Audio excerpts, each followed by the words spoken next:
So we thank God for them. To my wife, Modena, amen. We celebrated 18 years on last Sunday, amen. If anybody would wonder where I was at last Sunday, I was booed up.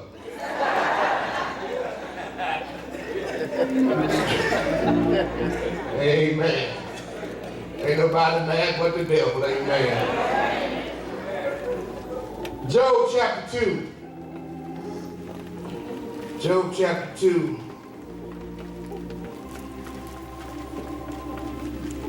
It's not in the print program, but also put your finger on Job 42. We're going to look at Job chapter 2, verse 7 through 10. This week coming up, lead up to St. Patrick's Day, be careful. There'll be a lot of folks in town. Don't try to do what other folks do and think you can get away with it. Hint, hint. So they, you know. So just be careful, us's. Amen. Sister Bullet, I couldn't make it last night. Where you at, Sister Bullet? I told your daughter I had pride game. Sister Bullet get ready to leave us, y'all. And we're going to celebrate her till she leaves. Sister Bullet, instead of letting me see that pretty hair today. Amen. Amen. Just Sister Bullet had prayed for a faithful work in 3 months. Sister Bullet for the head out west. And we pray that God's strength and speed upon you. And may heaven smile upon you as I pray. Amen. Sister Bullet is one of our faithful members. I always threaten her, giving her a key and a code to the church. Because she always the last one to leave. I don't know. She like hanging out here at Tremont. So we thank God for Sister Bullet. Amen. Job chapter 2 verse 7 says, so Satan went out from the presence of the Lord and afflicted Job with painful sores from the sole of his feet to the crown of his head. Then Job took a piece of broken pottery and scraped himself with it as he sat among the ashes. His wife said to him, are you still maintaining your integrity? Curse God and die. He replied, you are talking like a foolish woman.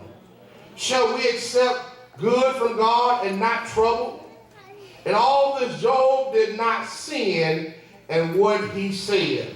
If you will, jump over to Job chapter 42, verse 10.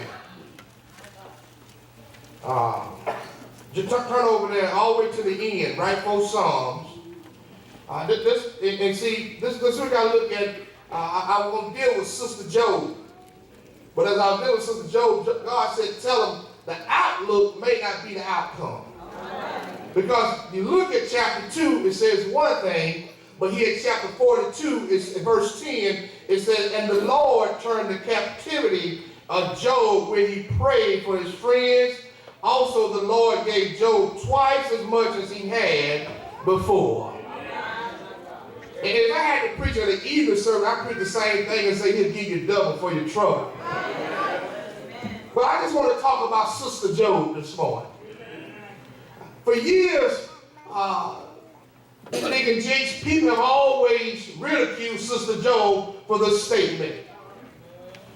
Sister Geraldine, they always talk about how Sister Job, how his wife would say something like that. And you know, church folks will get on you pretty tough when you say stuff when you're in your feelings. But I start by to tell some of you, I'll remind some of you all, that you don't know what people are going through, what they're up against right now. And see, before we beat up on Sister Job, let's go back and check the record. Even though the Bible said Job was an upright man in the land of Ur, but Job just got the news that 10 of his children just died. Job just got, after he got that news and finished burying his children, he just got word that all his livestock and wealth had been taken from him. Everything that he had worked for and trusted God for is now gone. And sometimes you look at Job and how he blessed all that, but not only was Job going through all that, he had a wife that had gone through the same thing, that had to walk down the aisle and listen to the preacher say, Ashley, Dustin, not just one time, but for 10 minutes, children. Don't you know, not only was Job going through, but the rest of the house was hurt too. And so it's almost understandable. I know y'all so saving, and some of y'all never did, but have anybody ever felt like Sister Job?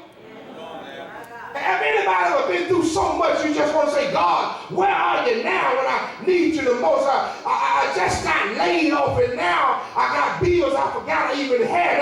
I just came over one sickness, and now I got something else. I just got one child out of prison, and I got another child going to jail. Don't you know, every now and then, I don't care how saved you are, Satan will jump in your life and make you think God has forgotten about you. Do I have a witness here? You just soon as you think you got things together, Satan will show, because the text says in chapter 2 of Job that Satan was going to and fro, trying to find somebody, and he couldn't find nobody that was faithful to God. And God gave Satan permission, and by saying, have you tried my servant Job? Sometimes we can call her. It's not because you have done anything wrong. Sometimes God got so much faith in you. They say, I know my child is going to pray. I don't care how bad it's going to get. I know because what I've done for them down through the years, they still going to pray. Don't have anybody that just like Job that said, despite what I'm going through, I'm still going to praise him. Despite what I have in my way, I'm still going to praise him. And the Bible said, through it all, Job did not sin against God. I know sometimes stuff happens. And I want to tell some of you, when you have a loved one that died and you think it's all about you, stop being so selfish. Other folks hurt too. You got siblings. I know they weren't raised in the house, but it's still their daddy. I know you went at the nursing home every day or visit hospital, but other people hurt you. So don't think it's all about you. And we say, how can you say something like that? But Sister Job was hurting. Some of you hadn't had to bury no one in years, but can you imagine burying your children? Not just one child. Because I even think about losing my kids, tears just come to my eyes. But he had to bury kids. That's like having trouble after trouble. Can you imagine the pain? Not only did he have, but she had it also. And sometimes we just not strong enough to handle everything that comes to the house. Sister Job looked at her husband and said, listen, I done lost all our money, all the cattle, all the crops, my babies. This is not worth it. You don't have to fool me. But if someone said here and I said, God, I don't know if this is even worth it, just curse God and die. Give it up. Yeah. There's a lot of people that didn't struggle with the thought of suicide, depression. I'm here to tell you, keep on trusting God. Amen.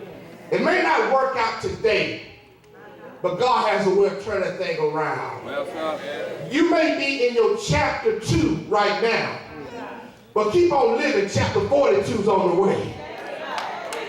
You see, that's why I praise God when I'm in chapter 2, because I know there's other books to the story. And if you get a chance to read Job, Job's a long book. It's a literary book, and some schools use it as a piece of literary writing. But Job had 3 friends. I'm going to tell you, if you got more than 3 or 4 friends, you need to check yourself before you wreck yourself.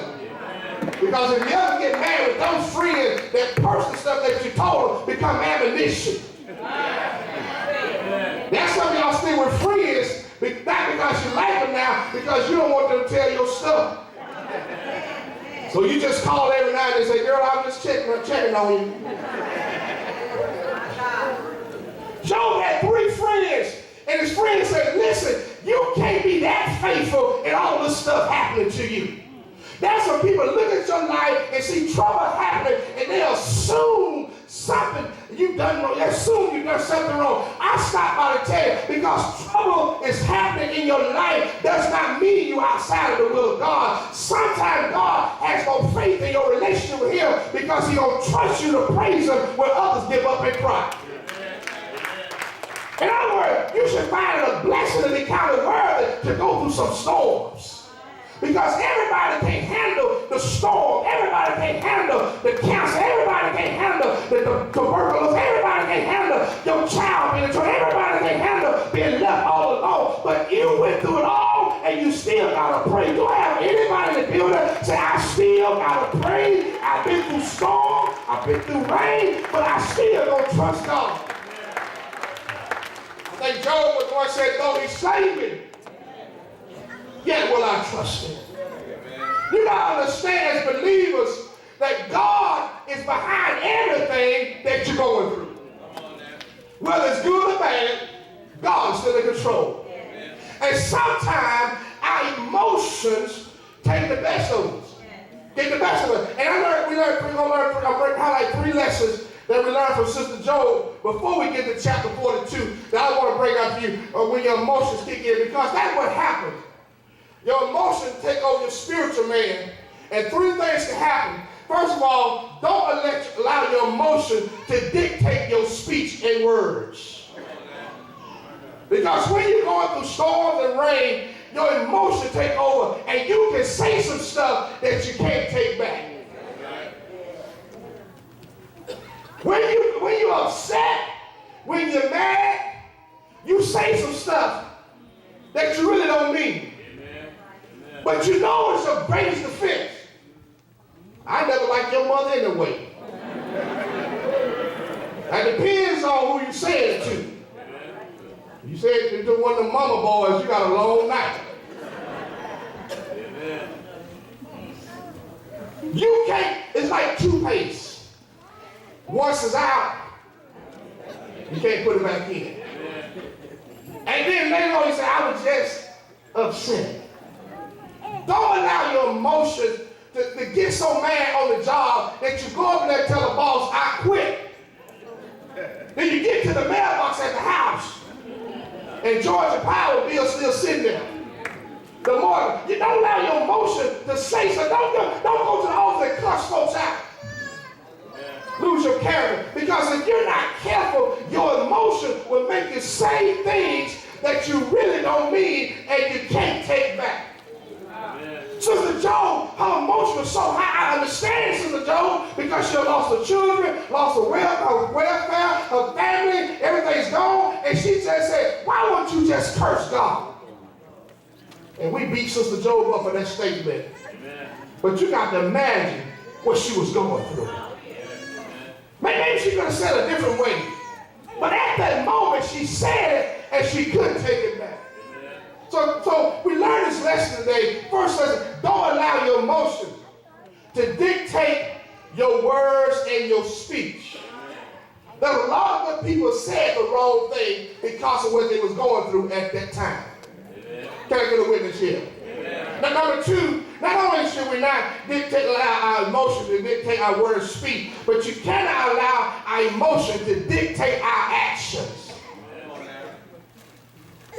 You can't just allow your emotion to get you so mad that you go break all your plates in your house. Because at some point you'll have to eat again. Amen.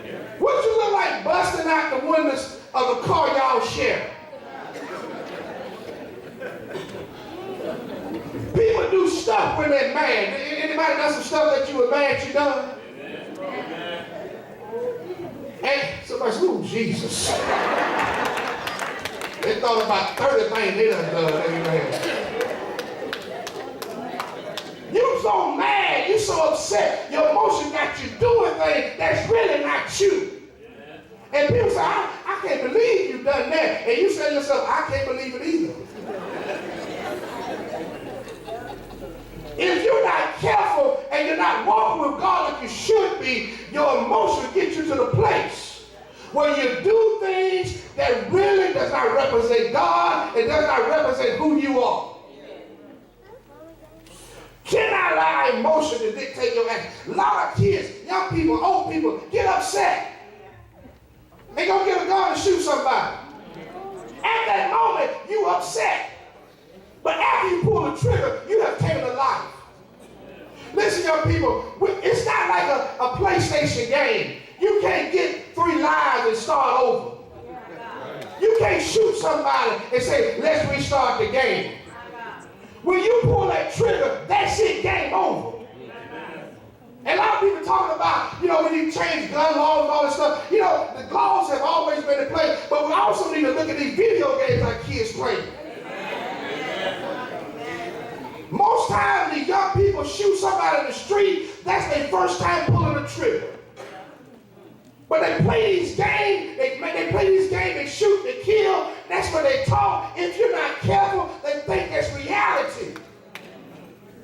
We blame the rap, we blame this. Listen, at some point you gotta say, that's enough for that game right there. Amen. Because if not, your kids, they'll act upon it, they mad, they pull the trigger, and they'll realize they're 12, they're 13, 15, and they spend the rest of their life in prison with grown men, they're gonna rape them the rest of their life. Can I get an amen? Amen? So don't allow your emotions to dictate your action. Now, actions are bad action. Sometimes you got emotions that feel good. Amen. Don't allow it to dictate your actions. Because it could give you a lifetime of trouble. And you feel like you're in prison. So don't allow emotion to dictate your speech and words. Don't allow your emotion to dictate your action. But at this point, Sister Job had become disconnected with God. So number 3, don't allow your emotions to dictate your relationship with God. Many people get mad and they leave God. How you gonna leave the one that woke you up? How you get so mad that you can't praise the one that put food on your table? How are you so mad at the job and the folks at the job at the one that gave you the job when you were qualified to have the job? I want to challenge you, when you're feeling like Sister Job, don't allow your emotions to get you to the point that you forgot about God that'll make a way for you. Because you may be going through trials and tribulations right now, but the same God that took you to the storm is the same God that's able to bring you out of the storm. The same God that took you to the trial, temptation, and trouble is the same God that be a bridge over your troubling water. Do I have anybody in the building that say, I waited and I trusted on God? It didn't look good at first, but the look was the outcome. I want to tell about 20 of y'all here. I made 21. What it looked like may not be always the outlook. It looked bad right now, but God will work it out for the good. It looked like I'm failing right now, but the outcome may not be victorious. Do I have anybody in here that people say you weren't going to amount to anything, but you're still here? People say you weren't going to live to be 20, 30, 40, but you're still here. I want to tell some of y'all, I may feel like Sister Job every now and then, but I'm going to keep my hands in God's hand. When trouble come my way, I know God will be a battle axe. When trouble come my way, I know God will be a fence all around me. Do I have anybody in the building? No, sometimes you just got to wait until your change comes. It may not be today, it may not be tomorrow, but God said change is on the way. If you read a little further in Job, you keep on reading chapter number 42, and say Job prayed for his friends. Sometimes you got to pray for those very folks that counted you out. And when Job prayed, the Bible said God gave him twice as much as he lost. So in other words, Sister Job, before you give up, I know you lost a little bit, but God is getting ready to give you a lot. The very thing that God took from you, the Bible says he'll give you double. That's why I praise God when I lose $1 or $2 over here, because God will give me 4 or 6 over there. When I have trouble on this side, he bring peace over here. Weeping may endure for a night, but joy is on the way. Look at somebody and say, don't be like Sister Job. Wait on your change. Tell somebody else, don't give up, because God is still in control. Keep on laughing, keep on talking, but when God show up, he'll turn things around. The outlook won't be the outcome. I may be trying to hurt you right now, but keep your eyes on me.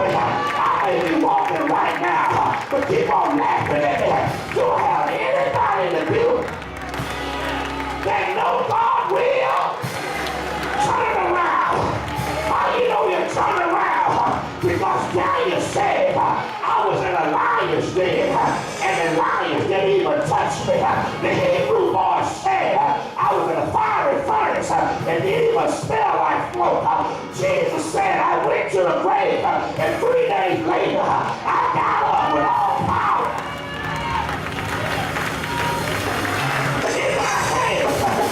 So the outlook may not be your outcome, but you got to trust God.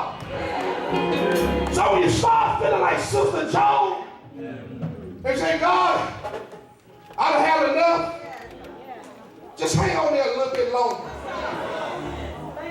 Because chapter 42 is on the way. It's on the way. Get somebody a high five and tell them it's on the way. It's on the way. Anybody want twice as much? Twice as much health? Twice as much life? Some of y'all look at Mother Day Lord, how she healed. She was 102 years old. She done got twice as much. When God gives you twice as much, people don't understand why you living, why you living, why you driving, what you driving. Because when I was in my chapter 2, you laughed at me. But when my chapter 42 came, you start hating on me. Tell somebody hate much as you want to. But 42 is on the way. Laugh much you want. But chapter 42 is on the way. The doctor said I wouldn't be here, but I'm still here. I wish I had some cancer survivor in the building. Somebody been sick in the building. People gave up on you in the building. People said you weren't. I wish I had some people that used to smoke dope in the building. I wish I had some alcoholics in the building.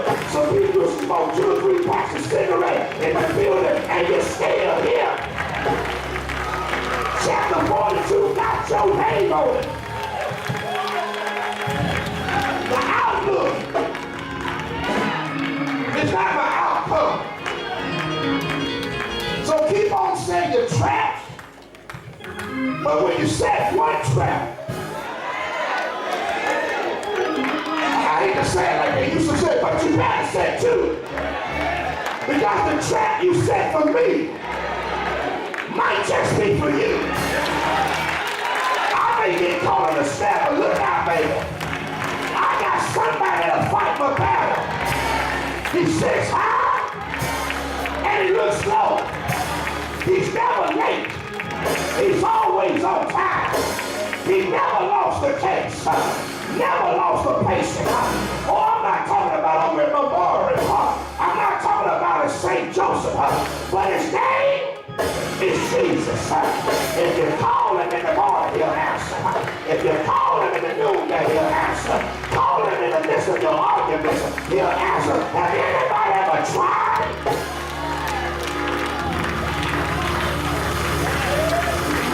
So Sister Joe, wherever you are, Sister Joe,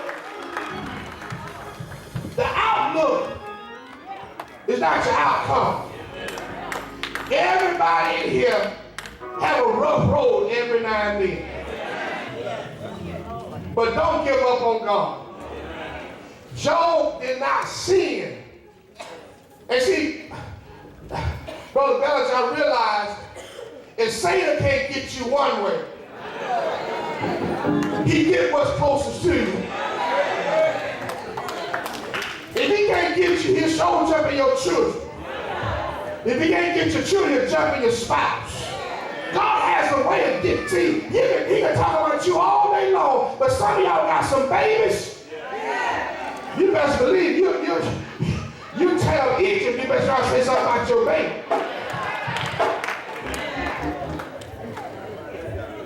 Amen. The outlook is not your outcome. Satan wants you to think where you are is the end of the book. I would have thought the same thing, Sister Carolyn, just by listening to Job's story. I'm guilty. I would say, no, that's it for Job. I feel like Sister Job personally died.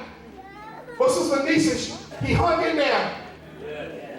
And because he hung in there, she was blessed. That's some of y'all need to hang in there because you got some Sister Jobs in your house. They didn't get twice just because of you. And matter of fact, we can have some folks in here already get twice. Because you had a Job daddy, a Job grandmama, a Job big mama that prayed for you, and you wonder why you're blessed. You get twice as much because somebody prayed for you. So I challenge you today, before we talk about that sister or brother that's going through what they're going through, and you say they shouldn't be like that, you haven't been through what they're going through. Before you say, I can't believe you acting like this, try their heels on. Well, walk in their shoes. See, you look at the outside and you smell the perfume because they smell it real good on the outside.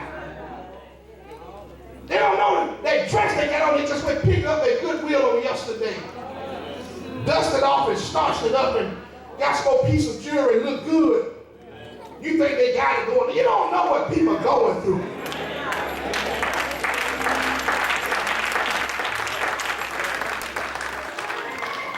But if you just trust God, God has a way.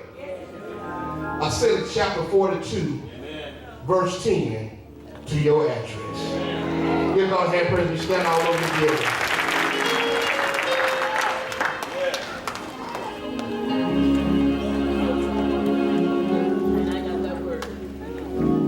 I wish I had a little less integrity, and I would tell you that every day as a Christian would be a good day. But I got too much spiritual integrity to tell you that. I would tell you there are going to be some troubling days in your life. Those days you're going to have to cry.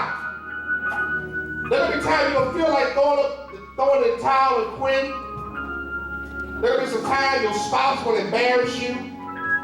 There will be time your children will let you down, they're going to embarrass you. There will be time you're going to embarrass yourself and don't even want to show your face. But God will still send chapter 42 your way. See, I don't know if people still even carry Bibles now, we're so technological, but if you got a Bible, highlight that verse together, remind you every now and then that God will send you twice of what you lost. But you got to have Christ in your life. And Job had a relationship with God that through all he went through, he did not sin against God. Job said, though you slay me, I'm still going to trust you, God. So today, Street Money Believers, listeners here, wherever you may be, whoever you are, I want you to trust God despite your circumstances. It may not be the best, but keep trusting God. The first step in doing that is knowing Jesus as your Lord and Savior. So we give you an invitation, if you don't know Him as your Lord and Savior, we give you an invitation to come and accept Him as your Lord and Savior. And just because you're saved does not mean you won't go through trouble, but it does mean you won't go through trouble by yourself. So do I have one here that would like to come and accept Jesus? They don't know, we offer